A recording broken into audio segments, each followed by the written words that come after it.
Olá, sejam muito bem-vindas e bem-vindos ao Teia da Preta Podcast. Eu me chamo Aline Nilama e é um imenso prazer te receber aqui nessa nova plataforma.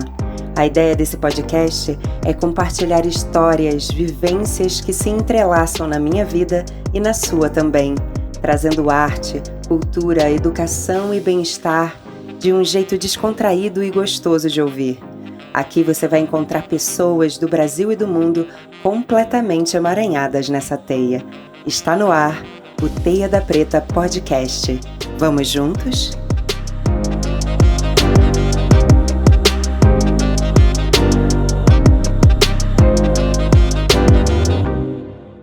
Está no ar o Teia da Preta Podcast. Eu me chamo Aline Nilama e será um prazer conduzir vocês a diversas possibilidades de conexões emaranhadas nessa teia. A minha convidada de hoje é das minhas, é a força da mulher que faz acontecer no mundo. Quando penso nela, associo a movimento e amor. É educadora física, pós-graduada em arte integrativa e desenvolvedora e pesquisadora em mobilidade urbana ativa com foco em território, gênero e raça. Ela é diretora-geral da Ciclocidade. Seja muito bem-vinda ao Teia da Preta Podcast, minha irmã Jo Pereira. Muito honrada com esse convite, muito honrada em estar aqui com essa mulher linda, com essa equipe maravilhosa. E simbora papear. Jo, toda vez que eu penso em você, eu penso em movimento. Não tem como não pensar em movimento. Seja ele através do seu corpo, ou seja ele através da mobilidade, né? Conta um pouco da sua trajetória, tanto no movimento corporal, quanto no movimento através da mobilidade. Line, eu gosto muito de contar essa minha história, minha trajetória, porque eu fui sempre muito desestimulada a não me mover.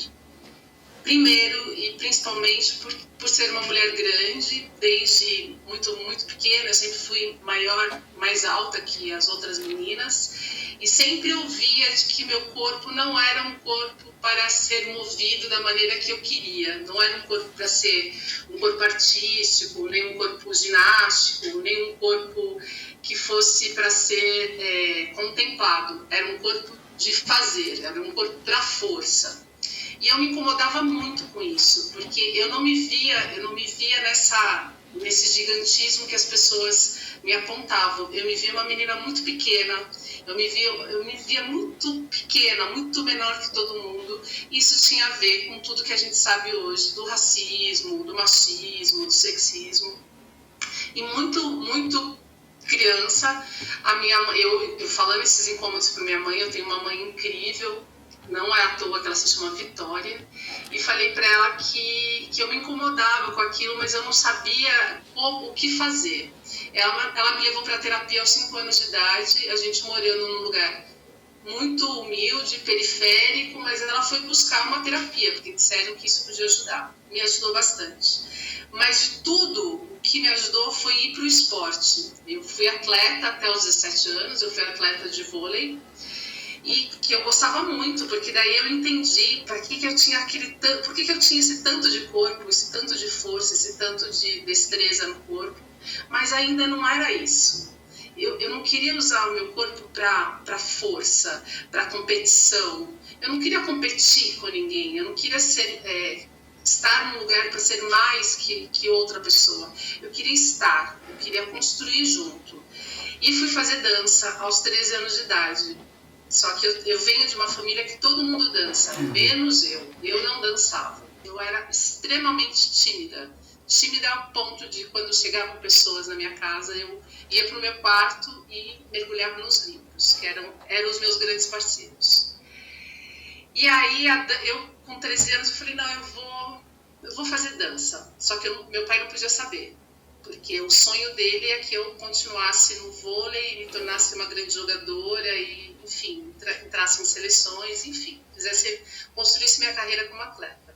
E dancei por 4 anos escondida do meu pai, fazendo todas as danças. Eu comecei dançando break na escola com os moleques, era onde eu era respeitada pelos meninos, porque eu era a única das meninas que dançava break, mas eu não abria a boca para conversar com ninguém. nem com os meus parceiros de dança, que eu tinha muita vergonha.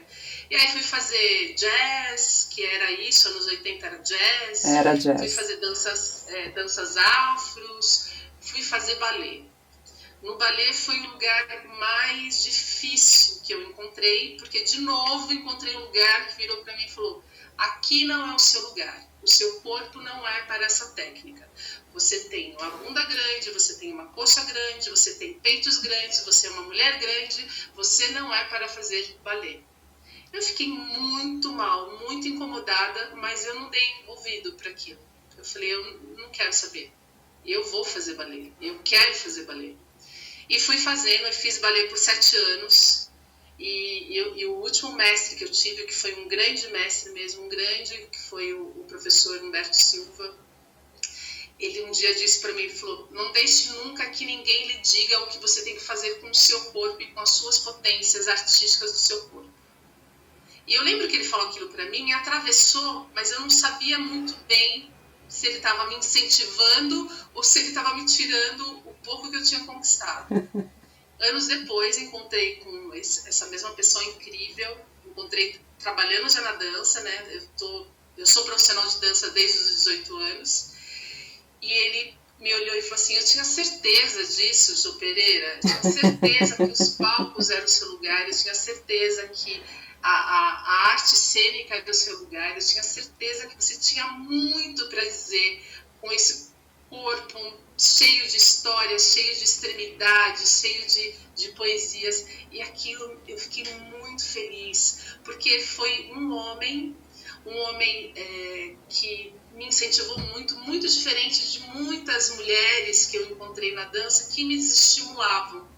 Que te excluíam, né? Te colocaram fora, né?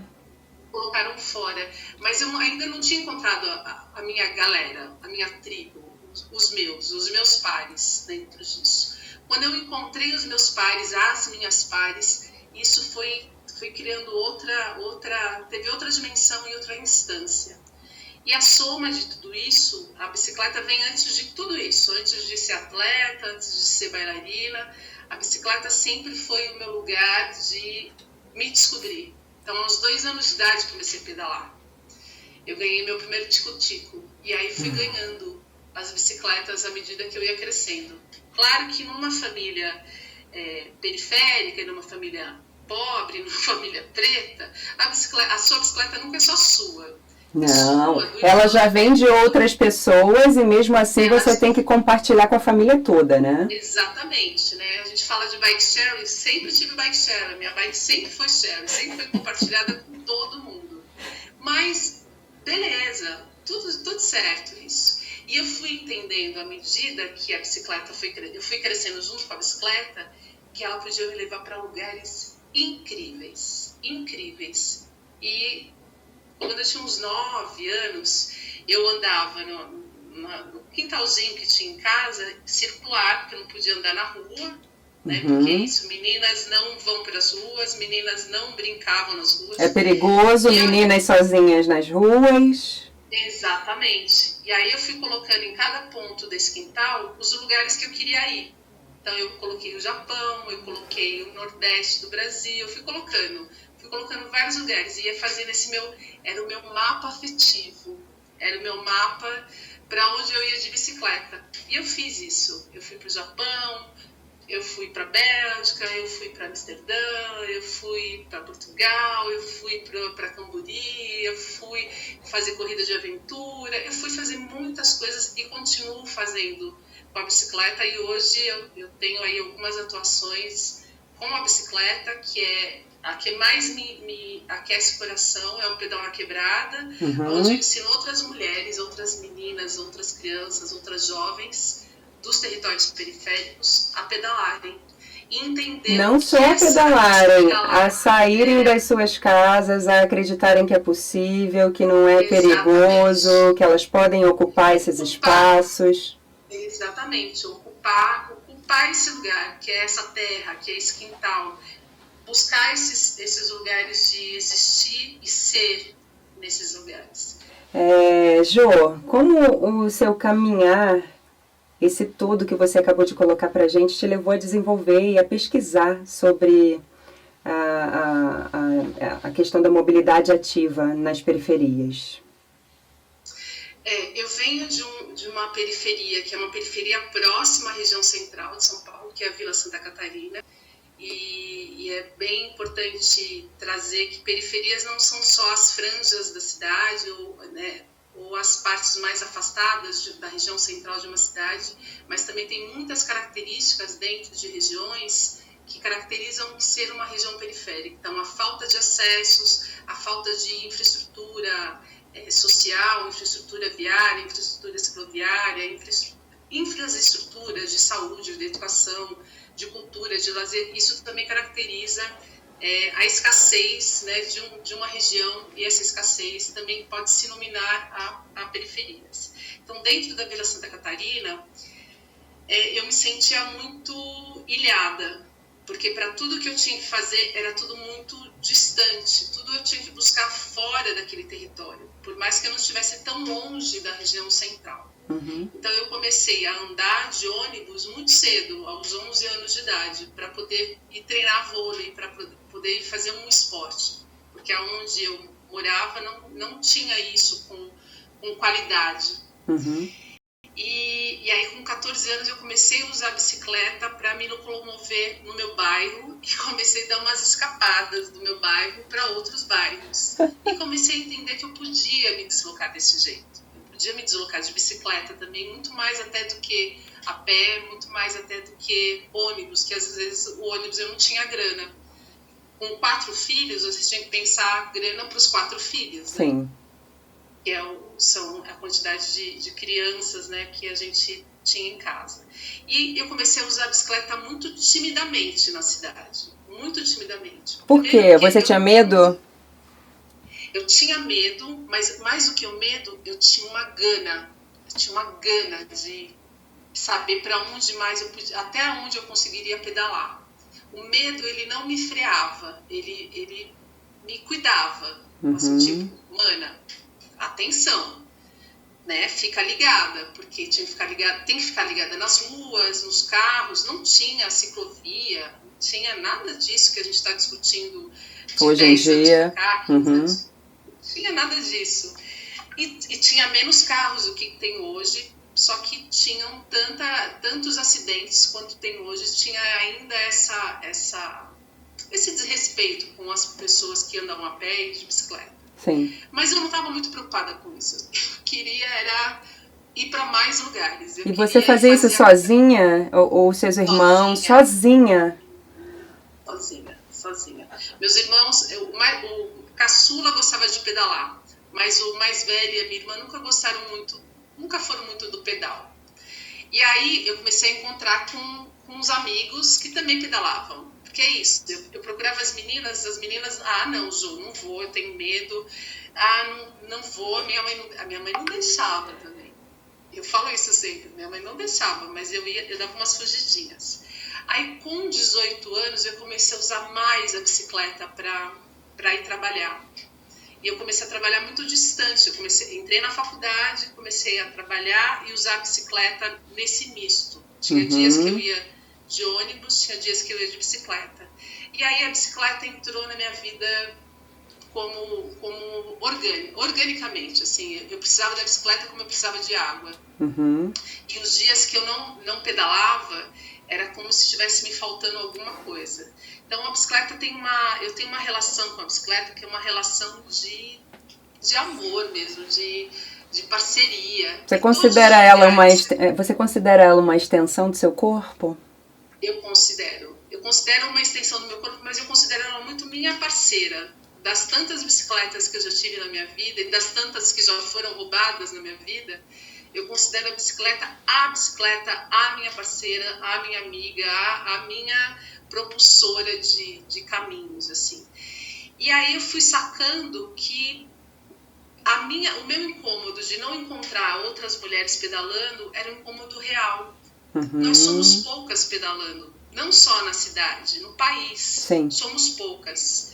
Se a gente pensar nas regiões rurais ou nas cidades menores, as mulheres pedalam mais do que nas regiões urbanas. Mas ainda assim é um número muito menor do que o número de homens pedalando. Uma questão até mesmo de necessidade, né, Jo? Nessas regiões mais rurais. As pessoas dificilmente vão sair para pedalar por esporte. Elas vão sair porque elas têm que comprar alguma coisa na cidade e é uma forma de estreitar um pouco mais as distâncias, não perder tanto tempo, sem ter o gasto, né, de pagar para se locomover. E me diz uma coisa, você falou que algumas bicicletas foram roubadas. Você passou por essas situações à mão armada mesmo ou elas simplesmente você parou e elas foram levadas? Não, eu deixava ela nos lugares e quando eu voltava elas já não estavam mais. Uhum. Quando eu morei na Vila Madalena, que eu morei na Vila Madalena por 15 anos, lá eu tive 3 bicicletas roubadas. E roubadas do prédio que eu morava. Dentro do prédio? Dentro do prédio. Eu morava naquele BNH ali da Vila Madalena e são predinhos que tem muro baixo, enfim. Eu deixava amarrada, né, com várias correntes, mas isso. Aí uma quinta que ia ser roubada, o guarda ainda pegou quem estava levando, mas aí depois eu emprestei para uma figura e ela não cuidou da bicicleta, amarrou em qualquer lugar e roubaram. Mas isso nunca me parou, assim, roubaram a bicicleta, não vou mais andar de bicicleta. Não, nunca me parou. Eu dava um jeito, comprava outra bicicleta, dava um jeito, comprava... Porque a bicicleta era o meu... Durante 15 anos, só a bicicleta era o meu transporte. Eu não andava de outra maneira. Eu não andava de ônibus, nem de metrô, trem, carro... Eu só andava de bicicleta, tanto que as pessoas que me conheceram nesse tempo que eu morei na Vila Madalena sempre me relacionam com a ajuda da bicicleta, sempre a ajuda da bicicleta. Quando eu comecei a namorar meu marido, eu ia encontrar com ele nas baladas, eu chegava toda armada, toda produzida no salto alto.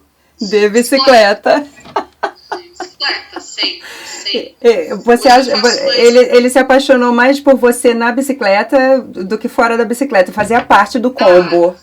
Ele achava que eu era maluca, ele falou assim, mano, você é muito maluca, você vem toda arrumada pra balada de bicicleta. Eu falei, olha, isso pra mim é muito normal, eu faço tudo de bicicleta, eu vou fazer compras de bicicleta, eu trabalho de bicicleta. Eu faço tudo de bicicleta. Hoje eu já não faço tanto assim. Você se movimentava com a sua filha? Com a sua filha de bicicleta? Como foi quando entrou sua filha? Com a Maria Júlia foi pouco tempo. A Maria Júlia já está com 12 anos. No tempo que a gente ainda ficou morando na Vila Madalena, porque eu saí da Madalena, depois casada eu voltei de novo, eu colocava a cadeirinha e fazia as coisas com ela ali próximo, mas nunca fiz muitas longas distâncias com ela. E aí isso foi, depois ela teve a bicicleta dela, tem a bicicleta dela, mas ela não é tão pedaleira quanto eu, ela não é tão bicicleteira quanto eu. Ela gosta de outras liberdades. A conexão dela é com outras coisas, né? Jo, isso tudo te levou então à construção dessa ideia do pedal na quebrada, né? É uma ideia sua sozinha? Você teve parceria na construção do pedal na quebrada? Conta um pouco mais detalhada a respeito dessa história, por favor. A gente nunca faz nada sozinho, né? Isso é bem importante e para nós, mulheres negras, isso é quase que fato dado. Você nunca constrói nada sozinha. Eu tenho as minhas parceiras de construção, minhas parceiras de projeto, minhas parceiras que eu chamei e falei, vamos fazer, elas vieram e elas se sentem, elas sempre se colocam como colaboradoras e eu coloco como colaboradoras convidadas. A ideia do pedal teve inspiração em outros projetos que eu fui vendo, mas nunca com esse lugar só da bicicleta, porque a minha intenção não era só ensinar a pedalar, nunca foi só ensinar a pedalar. Ensinar a pedalar foi só uma semente. Mas é trazer toda essa discussão desse corpo feminino negro, desse corpo feminino das periferias na sociedade, no espaço que é um espaço em comum, nesse direito que a gente tem à cidade. Todas essas construções nos nossos direitos sociais, nos nossos direitos humanos, nos direitos de criança, nos direitos de jovem, nos direitos das mulheres, de ocupar esse espaço. Tem uma autora francesa, Carré, que ela diz que desde muito cedo meninos são estimulados a brinquedos dinâmicos E as meninas são estimuladas a brinquedos estáticos. Meninos são estimulados a brinquedos de ocupar o espaço público, o fora da casa. E as meninas são instigadas e trabalhadas, incentivadas a estarem em brinquedos que são dentro de espaços fechados. Com certeza, não só de espaços fechados, como brinquedos relacionados à casa. O fogãozinho, ao ferro, a tábua de passar, não é verdade? A máquina de lavar. Ao cuidado. Assim, sempre nesse lugar do cuidado, ela continuar sendo a cuidadora. E quando eu recebi essa informação de uma parceira, que é uma das parceiras comigo no Pedal na Quebrada, eu falei, gente, é isso. É por isso que a gente não faz parte desse nicho, desse entrave. Porque eu nunca concordei com isso, nunca concordei. E ainda bem que eu tenho um pai e uma mãe que sempre incentivaram de estar buscando. Eles às vezes não entendiam, né, a minha disposição tão afoita com a rua, com o mundo. Desde muito cedo eu falei que eu queria ir para o mundo, eu queria conhecer muitos quintais, eu não queria ficar só ali naquele quintal da Vila Santa Catarina. Então eu jogo essa semente também para essas mulheres, mas mais do que jogar, eu escuto que essas mulheres também têm de desejo. E aí a gente vai juntas, porque é muito importante a gente fazer esse lugar de abrir escuta. E para essa abertura de escutas, a gente fazer essas trocas. Porque as pessoas não são aquilo que a gente deseja que elas sejam. Elas não são a resolução das nossas expectativas. Mesmo dentro de um projeto, eu tenho que ter sempre muito cuidado de não colocar as minhas expectativas para que vão para elas e elas resolvam isso. Não, eu tenho que escutar, proponho, vejo quem quer vir junto e a gente vai desenvolvendo. Então já são aí 3 anos de projeto, né? O projeto com esse nome, Pedal na Quebrada, mas desde sempre, eu sempre tive essa coisa de ensinar as pessoas a pedalarem, e aí não tinha uma questão de gênero, nem de território, nem de raça, era quem quisesse, mas aí eu fui vendo a importância disso nesses territórios, para essas mulheres, para as mulheres, principalmente mulheres negras e mulheres empobrecidas das periferias. E fico muito feliz, assim, de chegar 3 anos depois e ver sempre que essa demanda continua existindo, que ainda tem muita gente ainda para aprender a pedalar e que essa discussão de quem somos nós nessa terra, nesse espaço, nesse quintal que eu gosto de chamar de mundo, é uma discussão muito profunda e muito afetiva também, porque você sabe, você também é uma mulher negra. Quantos nãos a gente recebe na vida? Milhares. A gente recebe muitos, né? E isso faz com que a gente dê um passo para frente e 10 para trás, né? Desmerecendo tudo que a gente faz, se desvalorizando, né? Achando que a gente não é capaz de receber e merecer, né? Receber pelo nosso trabalho, e dentre outras questões, né? Milhares de outras. Exatamente. Eu acredito muito que toda a terapia que eu fiz durante 12 anos da minha vida me impulsionou muito para a vida, muito, muito, junto com o esporte, junto com a dança, junto com a leitura, junto com os estudos, junto com uma mulher maravilhosa que eu tenho do meu lado sempre, que é minha mãe, e meu pai também, Orlando, que é um cara incrível, que eles não tinham tanta informação, nem tanta formação, mas sempre foram assim, vai que a gente está aqui, vai que a gente está te impulsionando. E casando, né, hoje eu vivo com o meu companheiro já há quase 14 anos, é um cara também de bora, vai, você precisa, eu tô aqui te apoiando. Então é importante isso, que a gente tenha esses apoios de incentivo. Então meu ativismo com tudo, com a dança, com o mover o corpo, com as criações, com a mobilidade urbana, passa muito nesse lugar de vamos, vai, o que você precisa, a gente está aqui te somando. O que você precisa para atravessar? Se tiver no meu alcance, eu vou te apoiar e a gente vai seguir junto, né? Mais ou menos isso. Como em tudo, né? Como em tudo que é necessário, inclusive para nós, né? Mulheres pretas, a gente sempre precisa desse apoio, desse incentivo para empurrar e fazer a gente acreditar que é possível, né? Você falou, Jô, que o trabalho do Pedal na Quebrada não é só ensinar as mulheres a pedalar. Você tem uma estrutura de ensino para mostrar para essas mulheres como trocar um pneu, essa parte mais mecânica, né? Me conta um pouco mais a respeito disso, né? Porque não é só simplesmente subir, se equilibrar e seguir, né? Não, porque a gente tem uma... Ontem mesmo eu estava passando uma situação que meu carro parou, deu um pane, eu parei, coloquei o triângulo, abri o capô, deixei sair a fumaça, liguei pro seguro. Aí logo veio um cara, não, já querendo meter a mão no meu carro. Eu falei, opa, quem é você? Você, por gentileza, você pode sair daqui? Não, eu vou ver. Não, eu não estou pedindo a sua ajuda, eu agradeço. Não estou precisando da sua ajuda, e se você mexer aí, você vai se queimar, então não mexa, eu sei o que eu tenho que fazer. Então, com a bicicleta não é diferente. Quando fura um pneu da bicicleta, ou quando a bicicleta quebrou um cabo de aço, quando tem alguma coisa desregulada, logo vem uma outra pessoa, que geralmente são os homens, e não é nenhuma crítica aos homens, a gente gosta de ser ajudada, não é nenhuma crítica em relação a isso, mas eu também consigo me ajudar. Eu também... Se eu não sei, eu vou pedir ajuda. E se eu não conseguir, eu vou pedir ajuda, com certeza. Seja para um homem ou para uma mulher, isso não é uma questão nesse ponto, mas é uma questão de que nós também podemos saber de coisas que sempre fomos questionadas que não saberíamos. Então, a mecânica básica de bicicleta vem nessa soma. Porque tem uma coisa assim, mas será? Não sei pedalar, vamos aprender.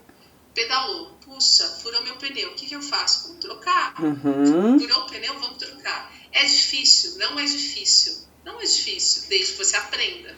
Então eu tenho as minhas manas parceiras, a Tati Souza, que é uma mulher incrível, lá de Cidade Tiradentes, que manja pra caramba, Viola, Ângela Soller, uma mulherada, Aline Oz, uma mulherada, mas ainda somos poucas aí dentro da mecânica. Eu não sou uma grande trocadora de pneus, mas eu sei trocar um cabo de aço, eu sei fazer uma regulação ali de ar, eu sei fazer algumas coisas ali que me deixam na mão. Já me ensina, Jô, porque eu não sei fazer nada disso, eu só subo e pedalo. Já tô precisando de uma aulinha de vocês aí. Vamos lá que vai rolar umas aulas por aí. Ai, Jô. Eu queria que você falasse, agora você é diretora da Associação dos Ciclistas Urbanos de São Paulo, Jô. O seu trabalho do pedal na quebrada que te levou a ocupar esse lugar? Antes do Pedal na Quebrada, eu estive muito, muito próxima de um outro projeto, era um projeto da Bahia, que a gente estava desenvolvendo aqui em São Paulo, que foi interessante, a gente fez esse projeto acontecer bastante, e aí, num determinado momento, eu fui seguindo para os meus caminhos e entreguei o projeto de volta para quem tinha que ser entregue. Mas, nesse caminho, toda a visibilidade do que foi feito nesse projeto, e junto com as minhas manas parceiras, a gente foi adentrando nessa discussão do ativismo ou da incidência política da mobilidade urbana ativa dentro da cidade de São Paulo.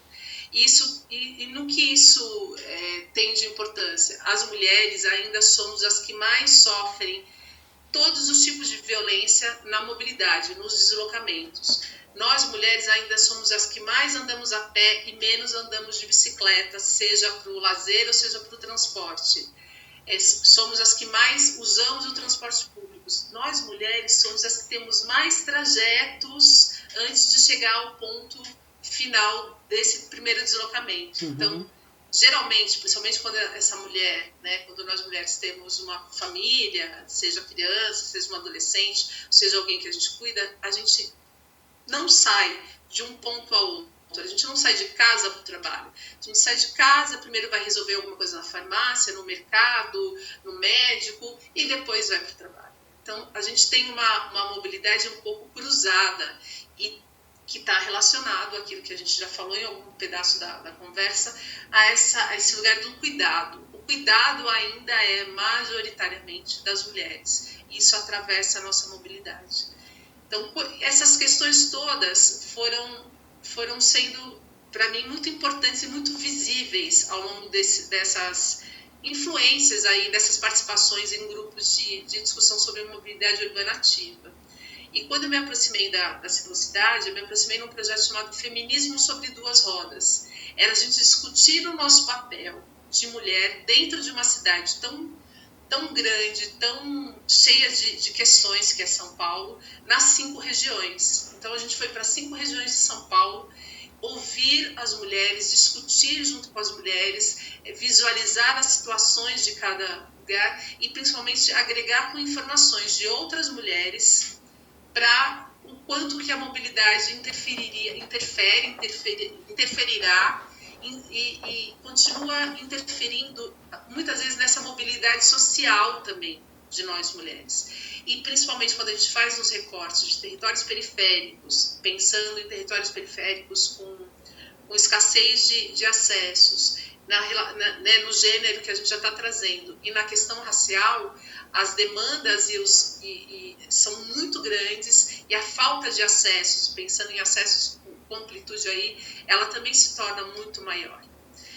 E aí isso foi me trazendo muitas inquietudes. Eu falei, gente, mas esse lugar aqui eu consigo ajudar nisso, eu consigo também ajudar nisso. Tem outras mulheres que podem ajudar em outras coisas. Então a gente começou a criar uma grande rede de mulheres discutindo, não só mulheres ciclistas, isso é bem importante.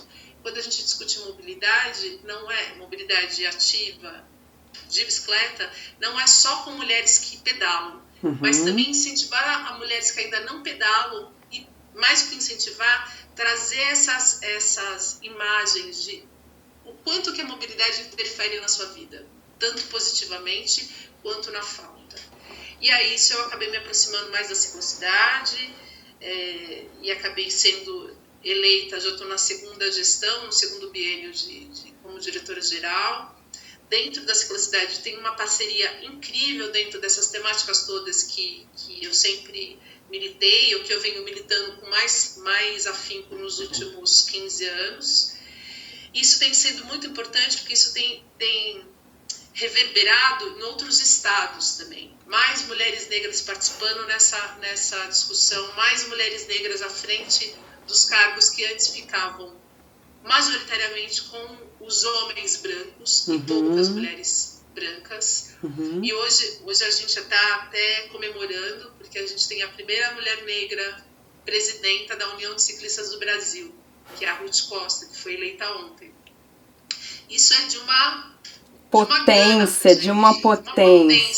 Sim. Então, nós mulheres negras sempre fomos potentes.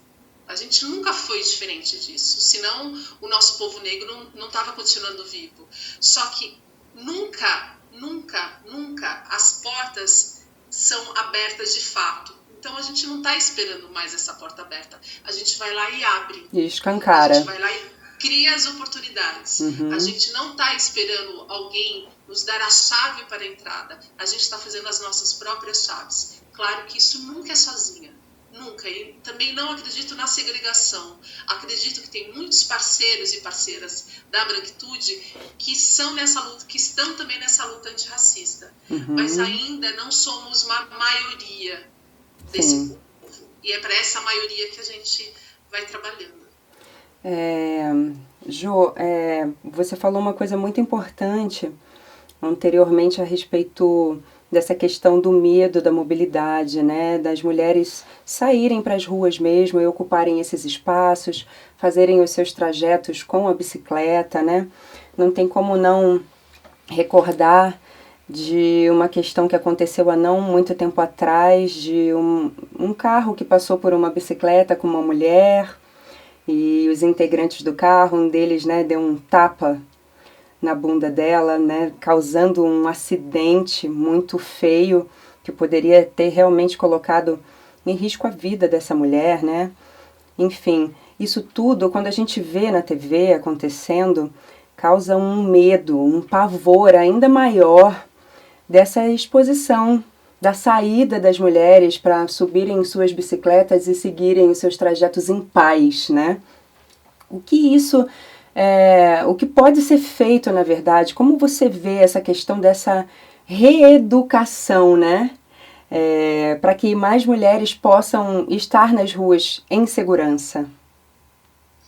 Line, eu penso primeiro, a primeira fala que eu faço para quem vai nos escutar, principalmente as mulheres, é: não desistam de fazer o que seja lá o que vocês quiserem fazer. Principalmente estar nesse espaço público da rua, seja a pé, seja andando de bicicleta, seja da maneira que for. Porque é um espaço também de nosso direito. Isso é uma coisa. Outro ponto que é muito importante é que as políticas públicas venham também nessa soma de cuidados com a população feminina.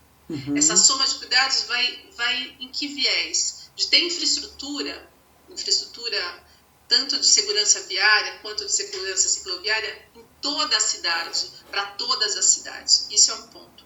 Outro ponto é que haja um acalmamento das ruas, né? Acalmamento das velocidades, porque com velocidades altas, nem os homens também se sentem seguros a ponto de ir para as ruas.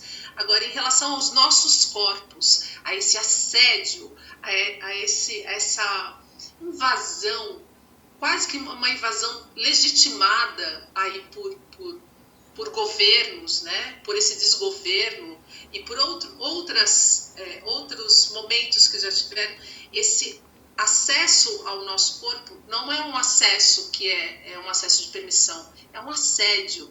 Então, o assédio, o tempo todo ele acontece, seja um assédio físico, seja um assédio moral, seja um assédio como esse cara que veio e deu um tapa na bunda da ciclista e ela acabou tombando. Aonde, irmão, aonde foi permitido que você tocasse no meu corpo, sem eu permitir você me tocar? Aonde está escrito aqui, venha, que é público? Nosso corpo não é uma região pública, assim como o corpo de nenhuma pessoa é público. Eu não vejo, sinceramente, eu não sei se você já viu, Aline, mas eu nunca vi uma mulher na rua tocando no corpo do homem, ir lá tocando nos órgãos genitais dele, ir lá tocando na bunda dele, ir lá mexendo no peito dele, lá. Nunca. Eu nunca vi. Nunca. Pode ser que tenha acontecido, não duvido que tenha acontecido, mas e se acontece, isso é um percentual muito ínfimo em relação ao que acontece conosco. O que acontece conosco. E quando esses corpos femininos são corpos negros que já são hipersexualizados dentro de uma sociedade, esse assédio ele aumenta em proporções muito maiores. Sim. Que parece, as pretas da bunda grande, as pretas peitudas. Hello, parou. Meu corpo não está para o público.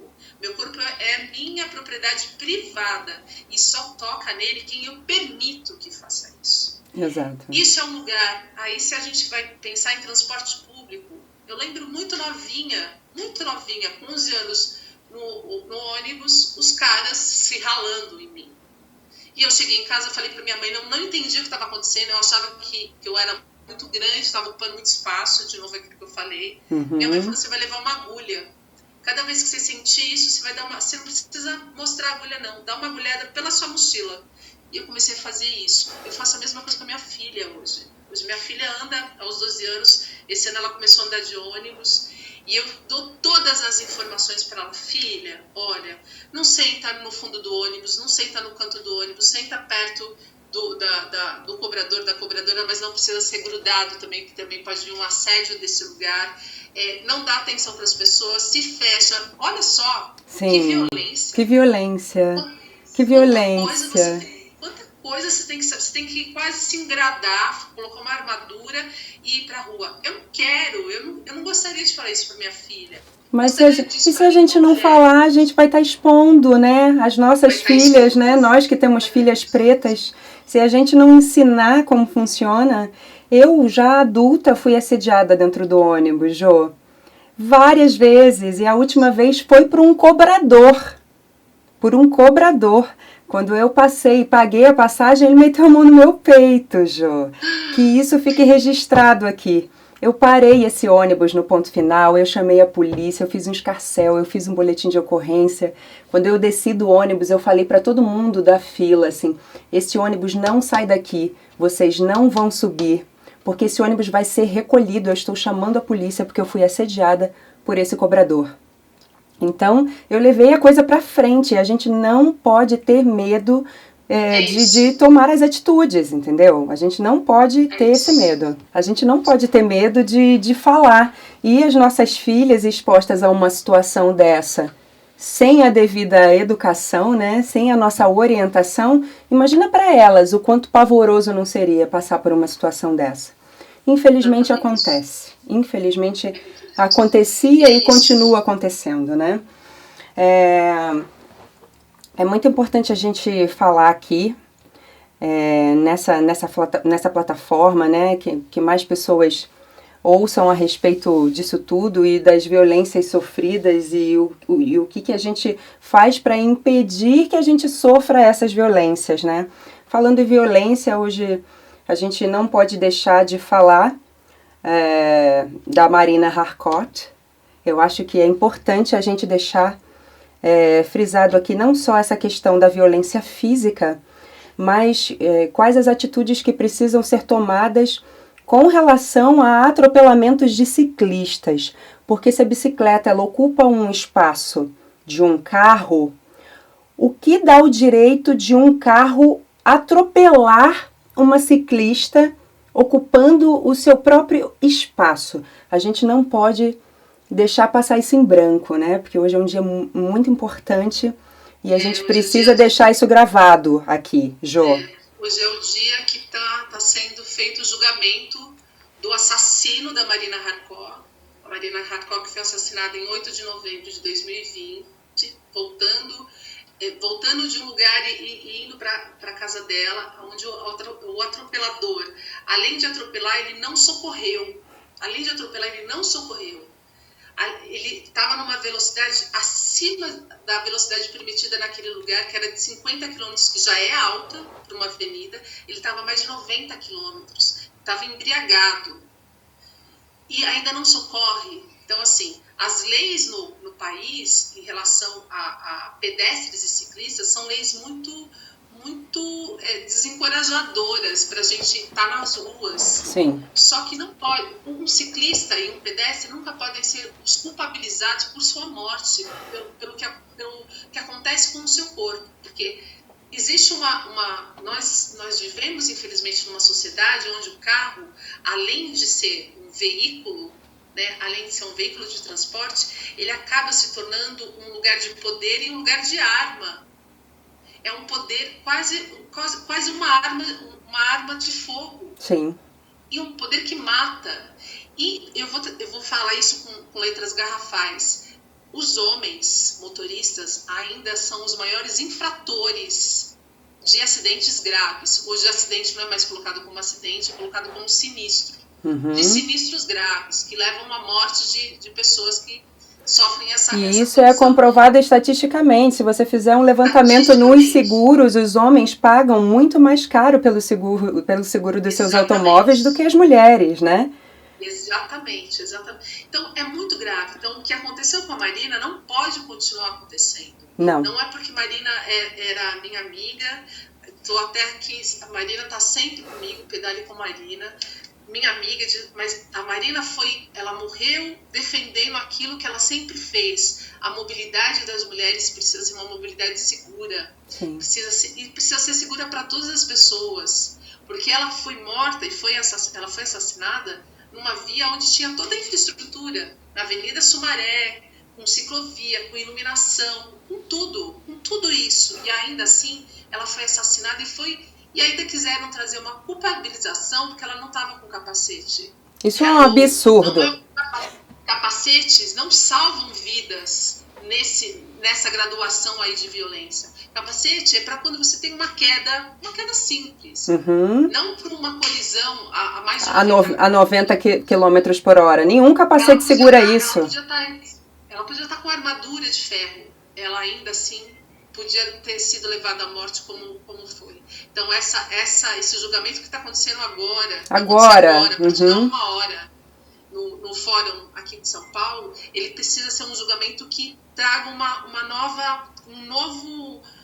nova perspectiva para a nossa sociedade. Não pode uma pessoa que mata, uma pessoa que atravessou, que fez tudo errado, ela atropelou, ela não socorreu a pessoa e ainda fugiu da sua responsabilidade. Sim. Porque agora ele está proibido de entrar em bar, ele está sem a carteira de pouco, mas isso é pouco. Isso não é nada. Então que fique gravado aqui que atropelar ciclista não pode ser considerado um acidente. É crime. E não foi acidente. É crime. Não foi acidente. É crime. Atropelar ciclista, atropelar pedestre. Eu vejo muitas vezes, eu sou motorista também, Eu vejo muitas vezes motoristas avançando em cima do pedestre enquanto, ele está passando no sinal verde. Deixa ele passar no sinal verde. Ele tá errado? Ele atropelou, né? Agora eu, né, estou aqui num carro que é muito maior, ele tem toda uma força, um torque maior que um corpo. Eu vou jogar isso em cima da pessoa, você está querendo matar. Sim, e muitas vezes até a pessoa está atravessando na própria faixa de pedestre, não é verdade? Exatamente. Mas aí abriu o sinal para os carros e muitos avançam em cima dos pedestres. Você é obrigado a retornar para a calçada para não ser morto. Então, voltando ao assunto, quando você fala que o carro é considerado até uma arma, muito pior do que uma arma de fogo, né? E você pega esse carro e avança, ainda por cima embriagado, gente, não tem explicação. Não tem como não ser considerado crime mesmo. Eu acho que a justiça não pode ser branda com relação à embriaguez e trânsito. E você beber e dirigir, né? Tem o bafômetro, tem várias coisas que podem ser feitas, mas e aí? Já aconteceu o crime. Essa pessoa já atropelou. Já foi comprovada que ela estava embriagada. E ainda assim querem justificar a falta de um capacete na morte da pessoa? Justificar dessa maneira? Não. Não, a gente não aceita isso. E a gente, como sociedade, não pode continuar aceitando isso. A gente tem que ir para cima, porque no mesmo período que a Marina foi assassinada, foi também assassinado um rapaz lá na zona leste de São Paulo, José. Ele também foi atropelado, ele estava na ciclovia. E aí a gente, lá no Belém, também foi atropelada a Janice. Janice estava passando o farol verde. A pessoa, além de atropelar ela, passou 2 vezes em cima do corpo dela.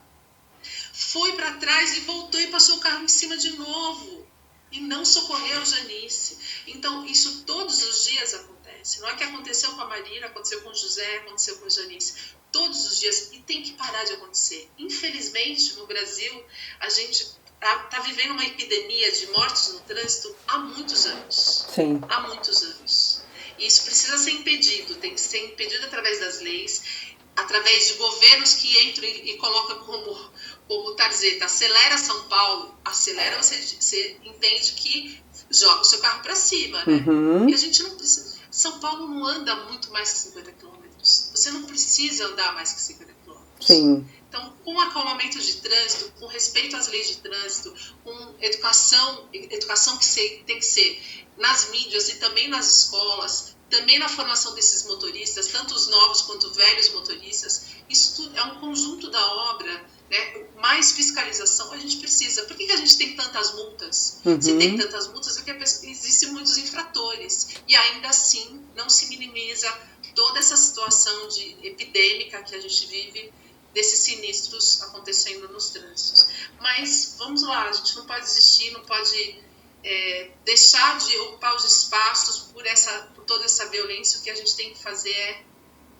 eliminar essa violência o mais rápido que a gente puder e trabalhar dentro das leis para que essas leis sejam respeitadas. A questão não só da Marina, né, como outras questões que todos os dias acontecem, de atropelamentos que a gente nem fica sabendo, né? Conversando agora há pouco aqui com uma das pessoas da equipe, né?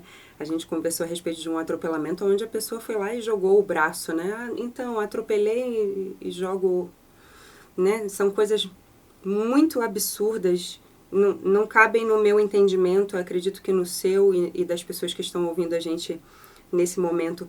O que poderia ser feito, Jô, nessa reeducação dos motoristas, de todas essas pessoas? Você falou da questão da educação, sair das escolas, né? Essa responsabilidade, você vai ser um futuro pedestre, você vai ser um futuro motorista, né?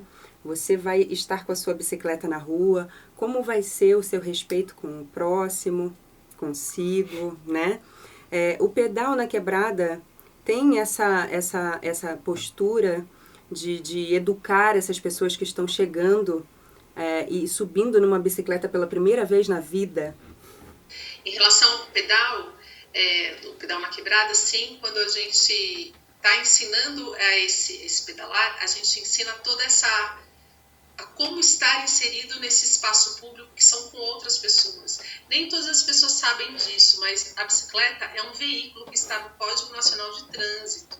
Então, como veículo, também deve ser respeitado a pessoa que está sobre essa bicicleta.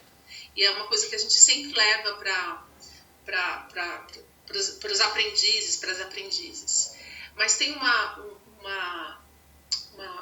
informação que eu gosto de dar, que a gente não queira ser mais forte que um carro, né? Eu vejo, às vezes, muito ciclista sendo atravessado por carro, aí o ciclista vai, chuta o carro, não sei o quê.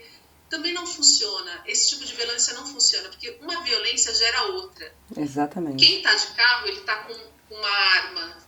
Ele tá com um tanque de guerra, né? Se a gente for comparar com o seu corpo em cima da bicicleta. Exatamente. Então, a informação é para que a gente consiga acalmar os ânimos. Não dá para enfrentar nesse tete a tete, porque a gente sai perdendo, mas precisa sim ter todo um conjunto de leis que estão aí dentro do Código Nacional de Trânsito serem respeitadas de fato.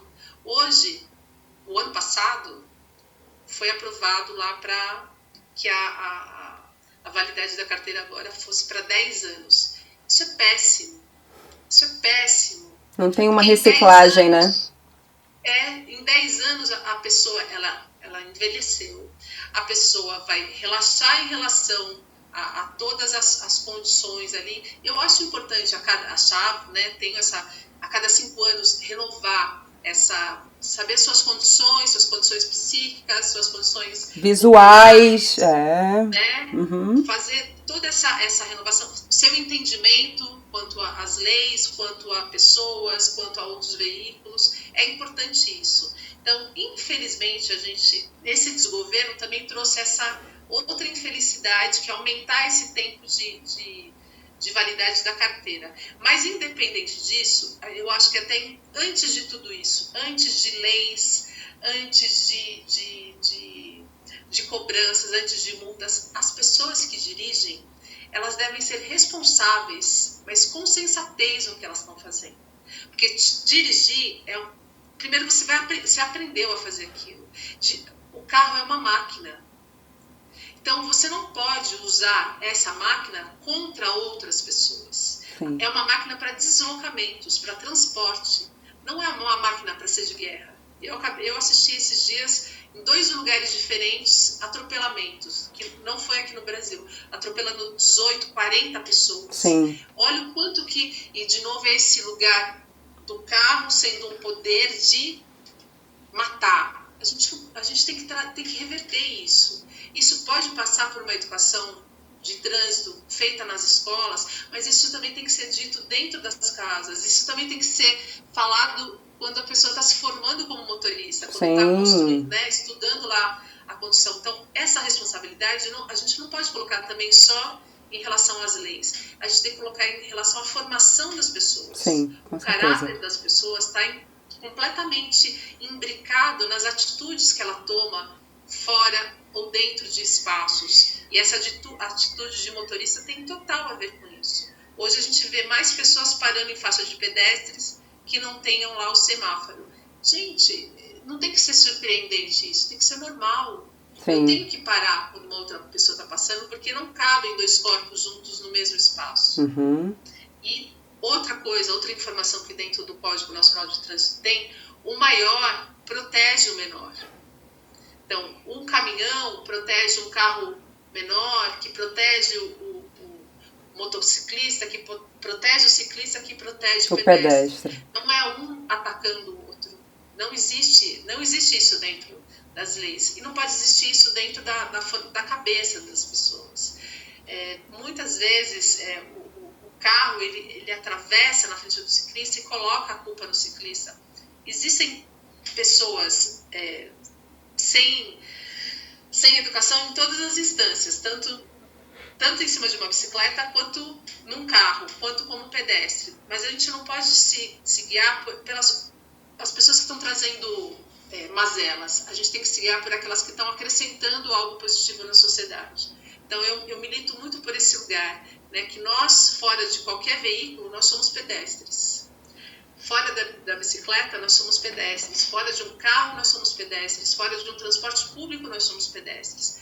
Antes de qualquer coisa, nós somos pedestres. Uhum. E aí depois os transportes acabam sendo aí nossos apoiadores para esses deslocamentos maiores. Mas tem muita coisa legal que pode ser feita, que não necessariamente não precisa vir só do Estado, mas que possa ser um conjunto aí de ações, de coletivos, sociedade civil organizada e Estado nessa aplicação das leis. E mais do que a aplicação das leis, essa educação que é necessária. A gente não vê mais campanhas nas TVs em relação a bebida, em relação a respeite a faixa de pedestre, respeite o pedestre, respeite o ciclista, respeite o motociclista.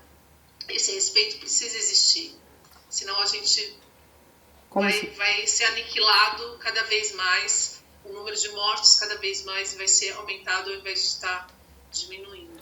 Gentileza gera gentileza, dentro Exatamente. E fora dos carros, né? A gente pode pensar que uma hora a gente é pedestre, outra hora a gente está ali como motorista e se colocar e pensar, nossa, se eu estivesse atravessando a rua ali, agora, nesse momento, eu voltaria correndo para a calçada, eu atravessaria, como seria essa situação, né? E isso a gente não pode deixar passar. A empatia, a gentileza, para que mais pessoas permaneçam vivas, né? Eu não estou aqui para matar o próximo, eu estou aqui para ver ele vivo, eu estou aqui para apoiar, para poder ajudar, né? Jô, o seu trabalho do Pedal na Quebrada tem a ideia de se expandir para outras cidades do país? Não, porque eu não tenho pedal suficiente para isso. Mas existem muitos trabalhos, cada vez mais tem eclodido trabalhos nesse sentido em outros lugares, tanto em São Paulo. São Paulo a gente tem o Perifa Pedala, que necessariamente não ensina, mas incentiva a esse uso da bicicleta nas periferias. A gente tem muitos coletivos que se juntam para pedalar, não é o sentido do Pedal na Quebrada, a gente não faz pedaladas na cidade, mas a gente incentiva para que as pessoas participem, porque depois que você pedala, você quer continuar pedalando. Depois que você aprendeu, você quer continuar. Então, tem muitos outros lugares fazendo essa continuidade ao incentivo da bicicleta. Mas o que eu posso estimular aqui, a partir dessa conversa, é que quem tem vontade de fazer algo parecido, faça. Não espere ninguém fazer por você. Se você pode somar com outras pessoas, nesse sentido, no sentido de conhecer mais a sua cidade, de fortalecer mais a ocupação do espaço público com esses corpos que ainda são vistos como invisíveis, como são os corpos femininos, e aí eu vou colocar também os corpos infantis, os corpos de idosos e os corpos de pessoas trans, que também são invisibilizados na mobilidade. Sim. Isso é super possível. Se junte, vai e faça, não precisa... inicialmente você não precisa criar um projeto para isso. Você pode ter uma bicicleta e fazendo isso a partir disso e vai juntando. E esse é o meu incentivo para que se multiplique. Mas o Pedal na Quebrada não tem nem esse poder de fazer, né? E essa ação. A minha ação é muito mais de jogando as sementinhas e polinizando. Quem estiver agora ouvindo o Teia da Preta Podcast e que tem a ideia de fazer isso, quem sabe no seu bairro, né? Não só na sua cidade, não vou trazer essa amplitude toda, mas às vezes no seu próprio bairro e que quer se movimentar, né? Como poderia fazer para trocar com você, ter mais informações? Porque às vezes a pessoa quer muito fazer, mas ela não sabe nem por onde começar, né? Então, queria que você compartilhasse aí, talvez, as suas redes, né? Como fazer para te contactar, para saber um pouco mais a respeito de questões que você já está estudando e pesquisando há muito tempo, né? E que pode facilitar e estreitar para que esses projetos deem andamento, cada um na sua cidade, né? Pode me procurar pelo @jopereira50 no Instagram ou @pedal na quebrada, tudo junto, também no Instagram, que são as minhas duas redes aí que eu continuo, que eu vou respondendo às pessoas. Na Ciclocidade, que é @ciclocidade, a gente também a gente não trata de coisas tão específicas assim, a gente faz um trabalho mais de incidência, mas de qualquer maneira também entra em contato lá que a gente consegue encaminhar. E aí a gente tem no Brasil a UCB, que é a União de Ciclistas do Brasil, então é @UCB. Na UCB também se recebe lá várias demandas e a gente acaba, se a gente não consegue resolver, a gente encaminha aí ou aponta aqui pessoas que possam estar somando.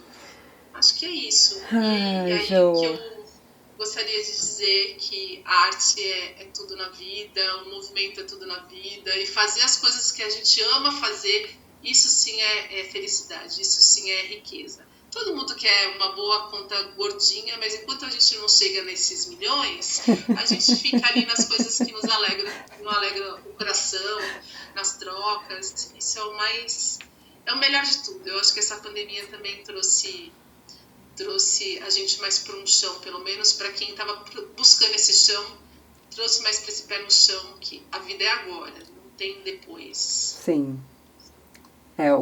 A cortina já abriu, né, e a gente já está em cima do palco, é preciso ação. Exatamente. Né?